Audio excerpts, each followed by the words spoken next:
Assalamualaikum warahmatullahi wabarakatuh.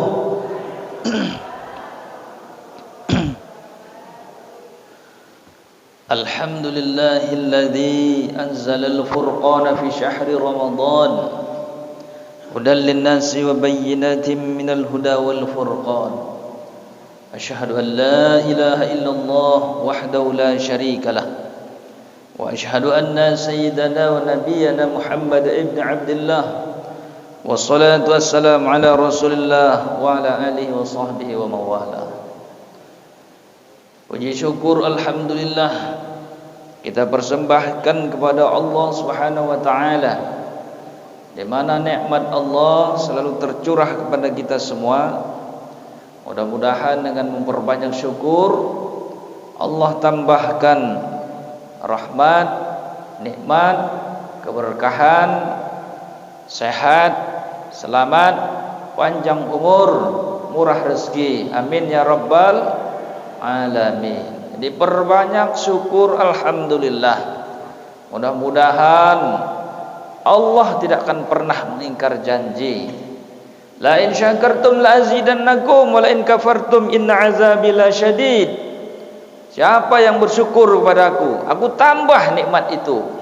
Tapi sebaliknya, siapa yang ingkar, kufur terhadap nikmatku, azabku sangat pedih. Perbanyak alhamdulillah. Yang umurnya sudah tua, mudah-mudahan ditambah panjang umur. Yang kita masih muda, disehatkan, dipanjangkan umurnya untuk ibadah. Amin ya rabbal alamin. Kemudian yang kedua, salawat beriring salam kita hadiahkan buah junjungan alam kepada baginda Rasulullah sallallahu alaihi wasallam dengan mengucapkan Allahumma salli wa sallim ala sayyidina Muhammad wa ala ali sayyidina Muhammad. Mudah-mudahan ucapan salawat yang sering kita ucapkan kelak akan Rasul bantu kita sebagai umatnya yang banyak mengucapkan salawat. Kata Rasulullah sallallahu alaihi wasallam, man shalla salatan sallallahu alaihi biha asyra. Siapa yang selawat kepadaku sekali, Allah akan berselawat kepadanya 10 kali. Sekali Pak Bu ucapkan selawat, Allah balas 10 kali rahmat, keselamatan, dan Allah doakan kita selawat juga untuk kita 10 kali. Ini kata Rasulullah. Jadi perbanyak selawat. Allahumma sholli ala sayyidina Muhammad wa ala ali sayyidina Muhammad. Perbanyak. Bapak Ibu jamaah yang dimuliakan Allah Subhanahu wa taala. Sebelum kita lanjutkan, hormat saya kepada ketua masjid, ketua Ramadan dan jajarannya, bapak-bapak, ibu-ibu, hadirin hadirat, soimin soimat, sidang jamaah subuh yang dirahmati Allah SWT. Sebelum dilanjutkan, kita niatkan i'tikaf. Bismillahirrahmanirrahim. Nawaitu i'tikaf fil masjid sunatan lillahi ta'ala. Sengaja aku i'tikaf di masjid, sunnah karena Allah Ta'ala. Jadi setiap masuk masjid kita niatkan. Walaupun kita mungkin duduk-duduk cerita-cerita masalah agama, baca Quran sambil nunggu salat Isra, duduk kita sejenak itu menunggu, duduk sejenak kita di masjid dalam keadaan diam ataupun ibadah, dicatat sebagai orang yang memperoleh pahala i'tikaf. I'tikaf ini pahalanya besar. Tapi pembahasan kita subuh ini tidak i'tikaf, berkaitan masalah puasa. Jadi puasa itu Allah perintahkan yang sering diulang-ulang. Kata Allah Subhanahu wa taala, ya ayyuhalladzina amanu kutiba alaikumusiyam kama kutiba alal ladzina min qablikum la'allakum tattaqun. Wahai orang-orang yang beriman, diwajibkan atas kamu berpuasa sebagaimana diwajibkan atas orang-orang sebelum kamu agar kamu bertakwa. Jadi yang Allah panggil ini adalah orang beriman. Ya ayyuhalladzina amanu, bukan ya ayuhan nas, tapi ya ayyuhalladzina amanu, wahai orang-orang yang beriman. Bukan wahai manusia, tapi Allah panggil wahai orang-orang yang beriman. Wajib atas kamu berpuasa.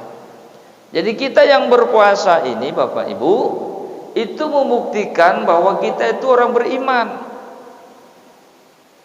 Dan puasa ini juga itu lamanya kurang lebih 30 hari atau 29 hari.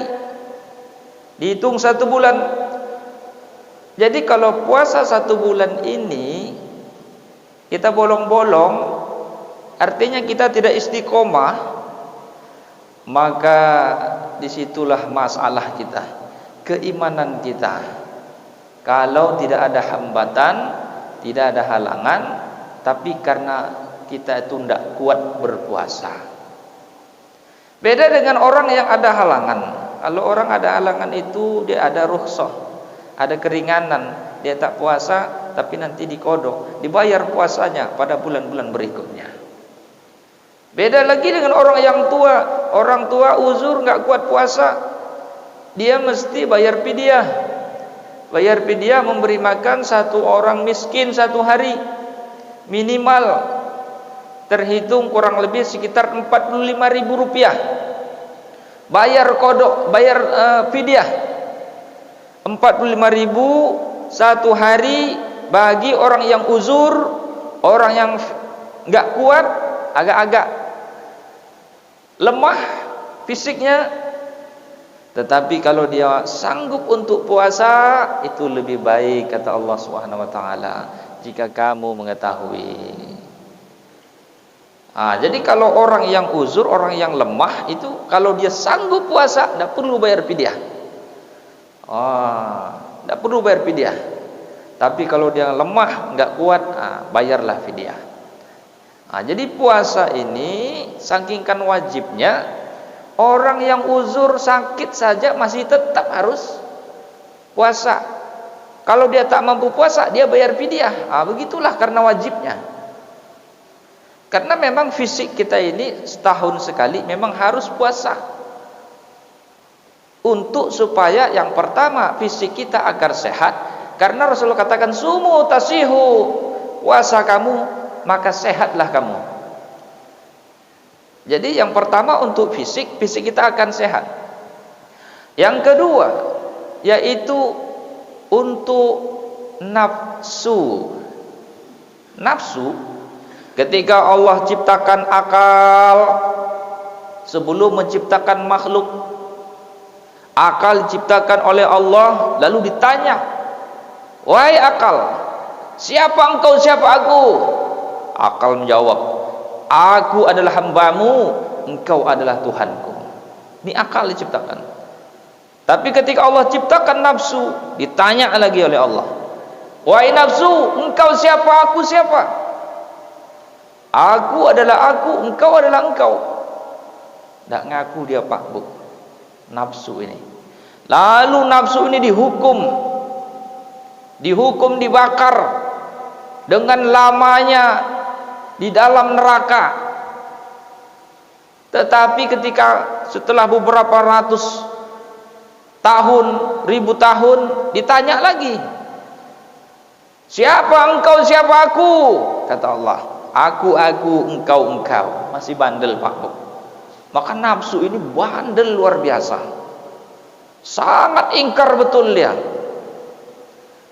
Kemudian Allah hukum dengan puasa, dipenjara dia, dipuasakan dia. Maka setelah dihukum dipenjara, dipuasakan, lalu ditanya oleh Allah lagi, wahai nafsu, siapa engkau, siapa aku? Baru nafsu menjawab, aku ni hambamu, engkau adalah Tuhanku. Maka nafsu ini kalahnya dengan puasa. Nah, jadi puasa kita ini adalah untuk mereda nafsu, untuk menetralisir nafsu kita, sehingga nafsu itu menjadi amal kebaikan, nafsu itu menjadi pendorong kebaikan, karena yang kita tahan adalah nafsu tersebut, supaya nafsu itu terkendali. Kalau nafsu tidak dipuasakan setahun sekali, ini manusia lebih bejat, lebih ngeri dari binatang.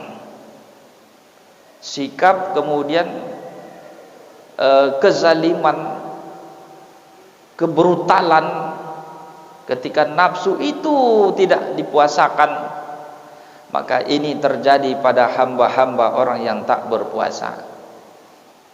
Memang wujudnya manusia, tetapi sikap dan perilakunya, nauzubillah summa nauzubillah. Kenapa? Karena nafsu tidak pernah diisi dengan kekuatan, yaitu dengan puasa. Jadi puasa itu untuk mengisi kesegaran nafsu dan mengendalikan nafsu. Nah, jadi puasa ini efeknya untuk fisik dan untuk nafsu, kemudian untuk roh. Jadi rohani itu perlu dipuasakan dalam diri kita, sehingga fisik kita, jasad kita, roh kita itu akan tahu keberadaan Tuhannya. Jadi keberadaan Allah, ketika ia rasakan laparnya, ia puasakan, maka dia akan sadar. Ruh, nafsu, akal, jasad, seiring dia akan merasa tunduk kepada Allah Subhanahu wa ta'ala. Jadi makhluk ini kalau tak puasa, ketundukan kepada Allah itu tidak ada. Maka orang beriman syaratnya balik itu diwajibkan puasa, apapun alasannya. Sakit, nanti dikodok. Uzur, bayar fidyah. Sehat, puasa. Tidak ada alasan untuk tidak berpuasa. Ibu-ibu hamil, kalau dia sanggup puasa, kalau tidak sanggup dikodok. Begitulah wajibnya, karena sangat pentingnya untuk diri kita. Jadi untuk nafsu ini harus dipuasakan agar dia tunduk kepada Allah Subhanahu wa ta'ala. Jadi kalau kita tak puasa nanti, bisa-bisa yang pertama kalau kita tak puasa, yang pertama fisik kita tidak stabil, ruh dan nafsu akal kita tidak akan ternetralisir. Kemudian yang ketiga, dosa-dosa kita kalau tak puasa alamat tidak diampuni oleh Allah. Karena puasa adalah membakar, menghapus daripada dosa-dosa yang ada pada diri kita. Setahun sekali, Pak. Setahun itu dosa kita banyak, Pak. Tanpa kita sadari, itu dosa aja setiap detik, setiap waktu, setiap hari. Apalagi megang gadget, handphone, Android, yang dibukanya lain tapi yang datang gambar yang tak jelas. Itu tidak bisa dipungkiri. Kadang-kadang sengaja gitu. Dosa terus. Ini zamannya banyak dosa nih. Dengan Android itu tadi. Mata satu. Nah, ini lambang Dajjal. Ada orang bilang lambang handphone itu lambang Dajjal. Jadi di situ banyak fitnah, di situ banyak kemaksiatan luar biasa. Dosa aja setahun itu. Ini kalau bapak-bapak yang tua mungkin tak pakai Android lagi, pakai handphone jadul. Tapi tetap juga ada dosa. Maka harus puasa. Jadi puasa adalah membakar dosa-dosa kita. Kata Rasulullah, "Man shoma Ramadhana imanan wahtisaban ghufira lahu ma taqaddama min zambi." Siapa yang berpuasa maka dengan penuh iman dan keyakinan, maka akan Allah ampunkan dosanya setahun yang lalu. Jadi puasa kita sebulan 29 hari atau 30 hari itu menghapuskan dosa. Maka kita nanti ketika masuk 1 Syawal itu Idul Fitri. Apa makna fitri? Makna fitri itu adalah suci kembali. Tapi memang ini cobaan puasa ini enggak cepat, enggak, istilahnya enggak singkat, tapi panjang waktunya, sebulan. Untuk kembali fitrah, fitri itu waktunya sebulan kita, Pak Bu, setahun sekali. Tujuannya apa? Supaya dosa-dosanya dihabiskan oleh Allah, dihapus oleh Allah, diganti dengan amal-amal soleh, diganti dengan pahala kebaikan, diampuni, kemudian dapat pahala yang besar. Berapa lama sebulan itu? Sebulan itu pahalanya diibaratkan kita, Bu, Pak, puasa selama berapa bulan, Pak, Bu? Jadi sebulan pahalanya itu seibaratkan 10 bulan, Pak, Bu. Man ja'a bil hasanati falahu asyru amsalha. Siapa yang berbuat satu kebaikan, pahalanya 10 kali lipat amalnya. Satu kebaikan 10 kali lipat. Satu bulan puasa kita, pahalanya sama dengan 10 bulan. Nah, besar pahalanya, Pak. Sudah diampuni, kemudian kita diberikan pahala yang besar di sisi Allah Subhanahu wa ta'ala. Besar pahalanya. Tapi puasanya yang mana? Maka puasa itu ada 3 tingkatan. Yang pertama tingkatan awam, yang kedua tingkatan khas, yang ketiga tingkatan khas bil khas. Jadi kalau puasa awam ini puasanya hanya makan, minum, kemudian berhubungan suami istri, itu aja yang ditahan. Mata, telinga, hidung, mulut tak tertahan. Nafsu semuanya tak tertahan. Kenapa? Inilah puasa tingkatan awam. Maka tingkatan awam ini yang lebih parahnya lagi, ada lagi tingkatan awam yang lebih parahnya lagi, dia itu nggak sanggup puasa. Beda dengan orang awam, tapi dia masih berpuasa gitu. Tapi ini di bawah awam ini, orang yang tak mampu puasa, tapi fisiknya sehat. Tengok kedai-kedai, rumah makan penuh. Saya tengok orangnya sehat, sehat semuanya. Tengok agama Islam.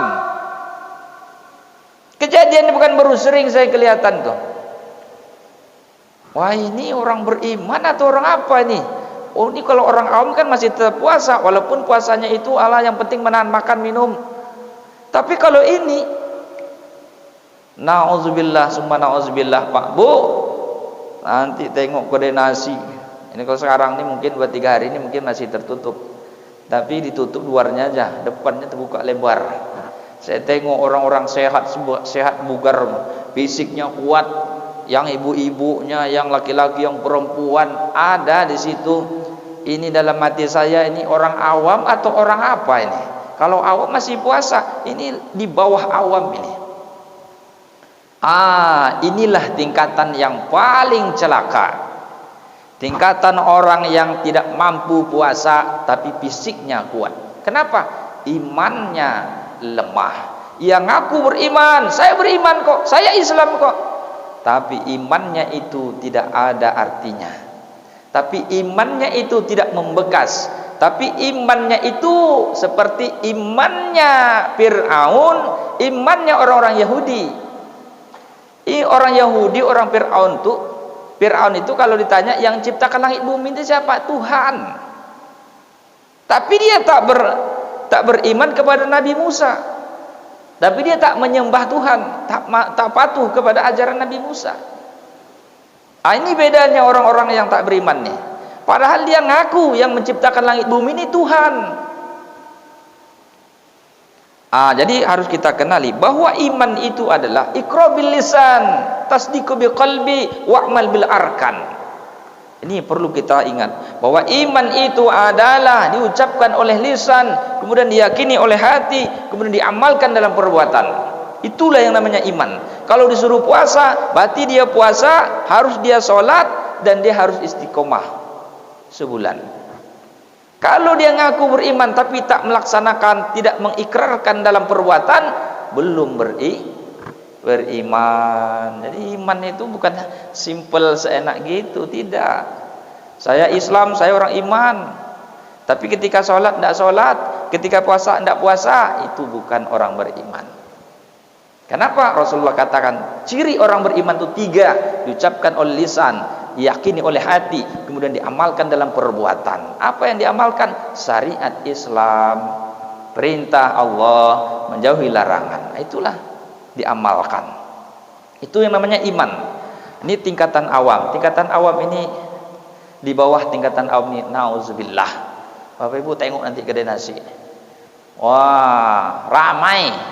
Itu saya jumpai itu mak saya pas lewat, waduh ramainya ini. Padahal orangnya sehat-sehat Pak. Sehat Pak, luar biasa fisiknya. Di sinilah letak iman tadi. Dia tidak terpanggil. Kenapa? Imannya lemah. Kalau dia memang masih orang Islam, lemah. Kemudian tingkatan yang kedua, yaitu tingkatan puasa orangnya yang khusus. Tingkatan khusus ini, dia puasa menahan makan, minum, hubungan suami istri, kemudian ia tahan mulut, ia tahan mata, ia tahan telinga, dan ia tahan anggota tubuhnya dari hal-hal yang membatalkan pahala puasa. Ini tingkatan puasa yang menengah, atau disebut dengan tingkatan puasa golongan khusus. Golongan khusus ini luar biasa. Dia berupaya untuk istiqomah, kemudian dia menjaga lidah, mulut, dan semua hal-hal yang membatalkan pahala puasa. Nah, inilah harapan kita. Kita mampu diletakkan pada puasa itu. Karena saya yakin tak akan mampu kita puasa bagi orang-orang yang khos bil khos. Kalau khos bil khos, tingkatan yang pertama, tingkatan yang paling tinggi, khos bil khos ini tidak hanya menahan makan, minum, hubungan suami istri pada siang hari, tidak hanya menahan mulut, mata, telinga, dan semua yang membatalkan pahala puasa, tapi ini tingkatan yang paling tinggi ini, pikiran, hati itu selalu ingat dan hadir kepada Allah dan selalu mendekatkan diri kepada Allah, sehingga yang lain itu dianggapnya, kalau dunia masalah yang lain itu tidak tercover dalam hati dan pikirannya. Ini tingkatan yang paling tinggi. Hatinya, pikirannya dekat dengan Allah. Ya, kalau kita mungkin pikiran tak kemana-mana, hati tak kemana, masih mikir dunia yang lain-lain, tapi kita masih menjaga puasa. Tapi kalau tingkatan khas bil khas ini, tingkatan para wali dan para nabi, itu memang hati pikirannya hadir dengan Allah, sehingga puasanya itu tingkat yang paling tinggi. Saya yakin kita tidak akan mampu. Tidak ada lagi megang handphone Pak, tidak ada lagi megang kerjaan, tidak ada lagi mikir-mikir duniawi. Kalau kita kan masih megang handphone, megang ini, kerja segala macam, duniawi itu masih kita kejar. Tapi kalau tingkatan khas bil khas ini tingkatan yang paling tinggi. Para nabi, para wali, para kekasih Allah yang mampu ia selalu hadirkan dirinya, hatinya, pikirannya, dan ia tahan dari hal-hal yang merusak puasa, merusak pahala puasa, merusak dirinya sehingga berdosa, sehingga puasanya tidak sempurna. Ini tingkatan yang paling tinggi. Bapak Ibu jamaah yang dimuliakan Allah Subhanahu wa taala, mudah-mudahan kita mampu untuk berpuasa, untuk menahan diri, kemudian puasa kita itu membekas sehingga menjadikan kita itu menjadi la'alakum tattaqun, sehingga akhir Ramadan kembali kepada fitrah atau fitri. Amin ya rabbal alamin. Lebih kurang saya mohon maaf. Usikum nafsi bitaqwallah. Saya mohon ampun kepada Allah dan saya mohon maaf kepada Bapak Ibu sekalian jika ada kesalahan kata-kata silap dalam penyampaian ini. Wallahul muwaffiq ila thoriq. Usikum nafsi bitaqwallah. Billahi taufiq wal hidayah wa ridha wal inayah. Wassalamualaikum warahmatullahi wabarakatuh.